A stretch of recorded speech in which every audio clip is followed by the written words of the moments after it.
Razones para la alegría. El ocaso de la conversación.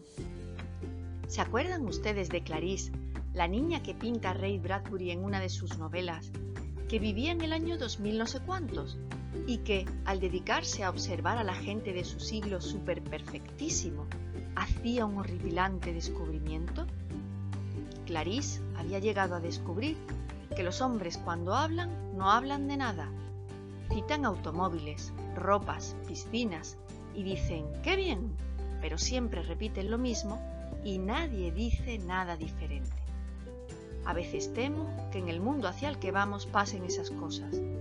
Lo temo porque ya está pasando, porque hemos entrado en el siglo del ocaso de la conversación. Yo debo de ser un bicho raro porque, entre mis muchos vicios, tengo el de escuchar conversaciones en los bares. Sé que no está bien, sé que no es correcto, pero sé también que ninguno dirá nada de lo que yo no debiera enterarme, por la simple razón de que nadie dirá nada en absoluto. Nada que merezca ser oído, quiero decir. A veces me paso horas oyendo el giro de millones de palabras y todas están vacías. Nadie saca trozos de su alma al decirlas. No son el escaparate de su corazón. Son solo palabras, sonidos, que quizá tampoco signifiquen nada. Y compruebo que es verdad. Citan automóviles, marcas, nombres de jugadores de fútbol. Aluden al tiempo que hace. Maldicen de algo o de alguien. Amontonan sílabas. Pero cuando las dicen, ellos no están allí. Su alma no está allí. No se vuelcan en sus palabras. Charlotean como podrían hacer gárgaras. Luego terminan corriendo, se van a otro charloteo o a otro sitio.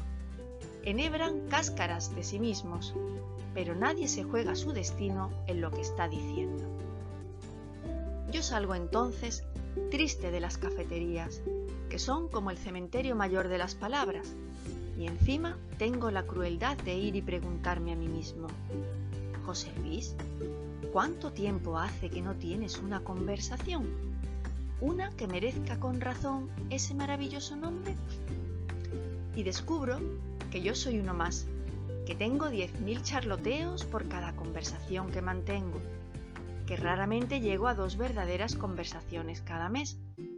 Me cruzo con las gentes en los ascensores, en las calles, en los autobuses, y mascullo esas 400 palabras que siempre son las mismas y tras la que nos separamos sin que nuestras almas hayan entrado en absoluto en un intercambio de jugo espiritual. Solo a veces, muy pocas veces, se produce el milagro. Este mes ha ocurrido 2 veces y voy a poner en mi calendario una cruz roja para señalarlo como un mes especialmente feliz. Ha sucedido en 2 cenas con 2 grupos de amigos. Ni yo mismo esperaba que se produjese. De pronto, comenzamos a hablar de nuestras vidas, del sentido de nuestra existencia en este mundo. Nos confesamos, sacamos las almas y las pusimos encima del mantel. Cada uno ayudó a su vecino con su ración de alegría y esperanza, y salimos del restaurante infinitamente más felices del manjar de la conversación que de los digeridos. Con decirles que ni nos molestó la cuenta. Hablamos mucho, conversamos poco. Conversar, dice el diccionario de Corominas, es vivir en compañía. ¡Qué doble milagro vivir y hacerlo en compañía! Santa Teresa, ese milagro que una vez tuvimos los españoles, decía a sus monjas que fueran cuanto más santas, más conversables. Y recuerdo que pensé, ya está Teresa inventando palabras. Pero fui al diccionario y allí estaba, conversable, tratable, sociable, comunicable. Sí, un santo es eso, uno con quien da gusto hablar. Por eso hay tan pocos santos en el mundo, porque todos nos hemos vuelto desconversables. Ahora busquen ustedes también en el diccionario esta otra palabra, existe. La hemos olvidado precisamente porque es el adjetivo que mejor define al hombre del siglo XX, desconversable.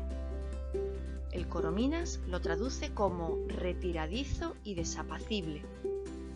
El diccionario de la Real Academia como de genio vivo, que huye de la conversación y trato de las gentes, que ama el retiro y la soledad. En esto no. En esto último no somos desconversables, porque ni amamos la soledad ni el verdadero diálogo. Vuelvo a añadir el adjetivo verdadero a la palabra diálogo, porque ahora la gente llama diálogo a cualquier cosa. A los charlataneos de tertulia, a los insultos de hincha contra hincha, a la polémica de vinagre y aguijón, al cruce de frivolidades con superficialidades. Yo prefiero llamar diálogo al encuentro sereno en el que dos almas se desnudan y se encuentran, es decir, a eso que ya no existe. Se lo tragó la prisa, lo devoró el exceso de trabajo, lo enterró la televisión. Porque el mayor asombro es que, salvo excepciones milagrosas, marido y mujer hablan, pero no conversan. Padres e hijos discuten o se lanzan evasivas, pero no conversan. Y esto no es ya solo una devaluación, es un suicidio humano.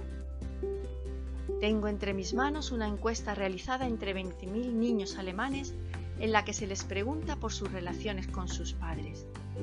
La casi totalidad tienen una misma queja. Sus padres no hablan con ellos. Cada vez lo hacen menos. Veo a mi papá solo el fin de semana, dice un chiquitajo. Pero entonces tiene que limpiar el coche, o se va al fútbol, o se marcha no sé dónde sin decir nada. Papá, cuenta otro, se pasa mucho tiempo leyendo el periódico y todo el domingo se lo pasa tumbado en el sofá. Cuando yo sea mayor no voy a hacerlo. Me quedaré en casa jugando con los niños y les ayudaré en sus tareas escolares. Antes de tener la televisión, dice una niña, papá jugaba con nosotros, pero ahora siempre grita que nos estemos callados y no hace más que ver la televisión. Mi padre sería el hombre ideal, comenta un mocito, si tuviese un buen humor y nos dedicara más tiempo. Así podríamos ser todos felices y podríamos reírnos un poco todos los días.